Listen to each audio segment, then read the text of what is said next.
All right, we have another brief presentation we're inserting in here this evening. David Westmark from the Blue Turtle. Is it Blue Turtle Society or Blue Turtle Association, David? Blue Turtle Green Bird Society. Okay. Fancy. He has something he wants to unveil for us in a presentation about how we can potentially give a fun way to reduce cigarette butts on the beach.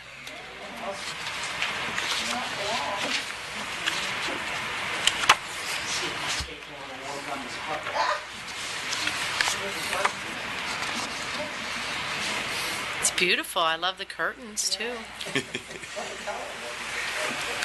Good evening, Mayor Henderson and council members. My name is David Westmark from the Blue Turtle Society. We were fortunate enough to be awarded a grant by the Tampa Bay Estuary Program to address an issue that I'm sure everyone is aware of and hardly anyone knows how to address or resolve. And that's the issue of cigarette butt or cigarette filter debris. A little bit about us to begin with. We're a 501c3 organization. Our main goal is to try to connect people to nature in novel and imaginative ways through action, art, and technology. Our major focus is the quality of the habitat that we share with sea turtles and shorebirds, hence the name Blue Turtle Green Bird Society. And we are an all-volunteer organization with a board comprising a computer program, a marine biologist, an artist who's a Gulfport resident sitting in the audience tonight, and a retired aerospace executive, or airhead, as we call it. Our main activities are fivefold. We are engaged in rescue and recovery of endangered and sick shorebirds and sea turtles. We conduct habitat improvements through marine debris removals activities. We're engaged in research and education, and I mentioned the art impetus in our program, where we try to engage people through different types of art, whether it's visual, performance, illustrative. And we're developing some technology that we hope will solve a kind of a serious concern. When people encounter some compromised wildlife, it's hard to tell what to do or who to do it with. So we're developing some technology to try to address that. Some of our projects are we've installed and managed monofilament collection tubes at Paso Grill. Along this stretch here, we have 11 of them. We adopted a water goat, which catches marine debris in waterways before it enters the, in this case, Tampa Bay. We have adopted an island, which is right off of Ward 1. Maybe, Councilman, you've been out to that island or seen it. We went out there in April, and this is some of the debris that we collected out there. I saw an engine block on that island one time. We tried to move that, but we didn't have our weightlifting belts with us, but they make good anchors.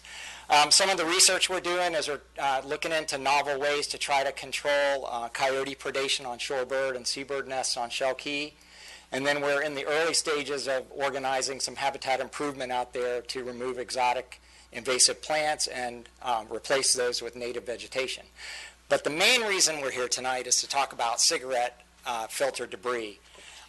This is not an idea that we came up with. It was actually something that we borrowed from an organization in England called Hubbub. The reason Hubbub started it is because this is a worldwide issue, including in England, obviously. Cigarette filters are the #1 most common litter item picked up in beach cleanups and elsewhere. The filters are actually made of plastic. Some people think they're made of cotton, but they're made of cellulose acetate, which is not biodegradable. And the filters unravel in the aquatic environment and become what's known as microplastics, which is a really serious growing problem.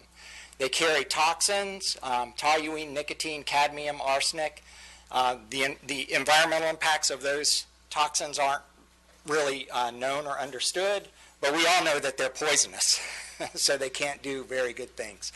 The filters are easily transported into the aquatic ecosystem, so areas here in Gulfport that interact with the aquatic environment are vulnerable to the entry of these items. This idea, as I said, was rolled out in England. When we researched it to apply for our grant from the Tampa Bay Estuary Program, we couldn't detect that it had been tested in the U.S., but what happened after we applied for the grant and got the funding, we found out that the city of Boston has rolled this out in a pretty major way along the harbor in Boston. We're not sure what the results are. It says 2015 there, but they actually rolled it out in February of 2016. So what we propose and what we hope the council will be interested in is to achieve these objectives. I want to emphasize that this isn't a solution that we've produced. It's really a pilot. It's a demonstration project. What we told the Tampa Bay Estuary Program was that we would use their money to build these somewhat crude, I guess I should unveil it now. I mean, we're not professional fabricators, so we tried to approximate the design that you saw that Hubbub had major funding to produce. So it's a demonstration project. What we want is kind of a laboratory, and we think that Gulfport is imaginative and innovative enough in its thinking and is situated in the absolute perfect place to have a concentration of these stations located along the waterfront where we can measure their effectiveness by establishing a baseline of density of filter litter on the ground, installing the stations, and then measuring the impact over the course of the next few months. These are definitely not robust enough to withstand the environment in Florida for any extended period, but if it works, then we would have the basis for coming up with a more robust kind of deployment that could withstand the elements. But what we're really excited about is there's potential here for community involvement. There's a tremendous amount of artistic talent in Gulfport, and someone could come up with something that is not rectangular and not aquamarine, and we imagine something like a fire-breathing gecko kind of thing, where the cigarette butts would be extinguished but then deposited into the mouth of the fire-breathing gecko all around town. We could perhaps engage neighborhood and civic and business groups to adopt locations and perhaps have sponsorship signage available at those locations to say that, hey, we're monitoring this, we care about the environment. We could even get merchants perhaps to encourage the use of the stations by offering prizes or having contests. Imagine one restaurant on one side of the ballot box. I should have asked for a drum roll. Oh. There we go. So on one side of the ballot box and one on the other, and whoever has the most filter litter after a period of time could offer a discount to the patrons who participated or something along those lines. So I'm getting close to the end here. The last benefit would be to hopefully reduce the cleanup burden on city staff because the public would be engaged to use these things. So the steps would be to select the locations in the manner that I described earlier, install them, which we would do with volunteer labor. We would maintain the stations to make sure that they're maintaining their integrity. Unfortunately, the demo stickers that we used didn't withstand the sunshine in the Sunshine City when we left there. But we have bumper sticker quality material that would withstand the rain. Again, we would monitor the effectiveness by measuring the density before and after the treatment.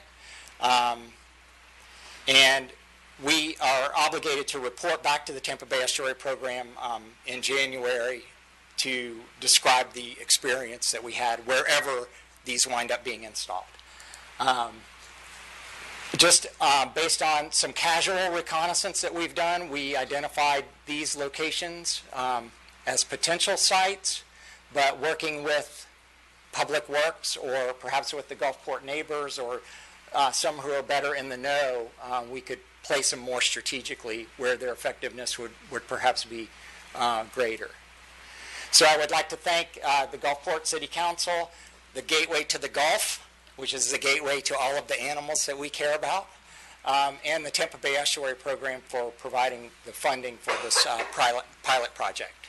And I'm happy to entertain any questions. All right. Councilmember Roman? It's interesting. Kudos. I mean, this is absolutely fabulous. I know we have cigarette container, around the beach and so forth.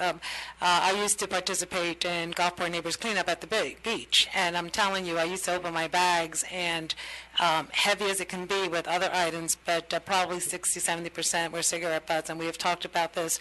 I also shared with City Council a few months ago, we participate and keep Pinellas clean.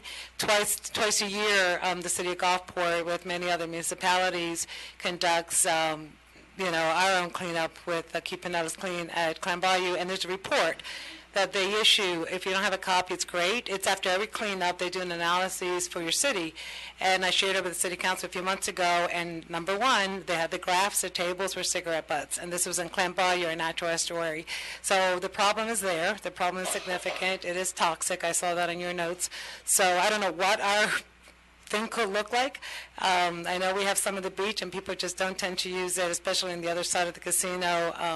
We have a huge problem there as well. So kudos to what you're doing. I would like to see at least us discuss some way of participating. Any other questions for Mr. Westmark from council? No, thank you very much. What's the next step?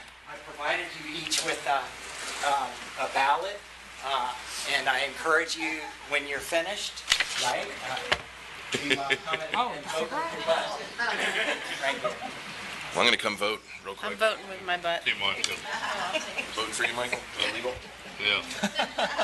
Only vote one person. Oh, we have one vote for Gulfport. Looks like another vote for Gulfport. Gulfport's winning. I think Dan's saving it for later. Ready? Perfect. Snuck up on me. I'm sorry.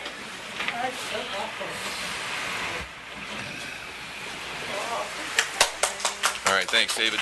Hey, so next step, council, are we interested in having Mr. Westmark meet with the city manager and try to determine some locations to give this a shot for their pilot? I'd like to see at least one location. I mean, my only question is that everyone knows I smoke cigars. I don't smoke cigarettes, so I always take. Most people who smoke cigars take their cigar butts with them and throw them away. Cigarette smokers traditionally don't. The question is, if you're too lazy to do anything with your cigarette butt to begin with, why are they going to get up out of their chair to relax and put it in there? I guess that's the obvious question. Well, that's a mystery to the folks who are trying to address this issue, and there is research that's been done by the tobacco industry that has shown that people won't walk more than 10 paces to deposit a filter into a receptacle. So what's different about this is there's an action, or there's a value attached to the action that's not related to controlling litter. There's an expression of an opinion that hopefully would motivate someone to walk maybe 15 paces or 20. Say this time of year, you put Trump on one side and Bernie or Hillary on the other, you're going to fill that thing up. People want to talk about that. So thank you all very much. It's all about for your education. Thank you, Mr. Westmark. Thank you. Mayor, my recommendation to you, if you elect to move forward with this, would to put it on the east side of the casino due to the fact that you're going to start extreme construction on the west side. Right. I'd recommend, if you were to choose to put one in, just for a trial basis, that you put it on the east side of the casino. Okay. All right. Sounds good. Thank you. All right, our next one is we have our annual financial report is out, so we have from Chad Whetstone,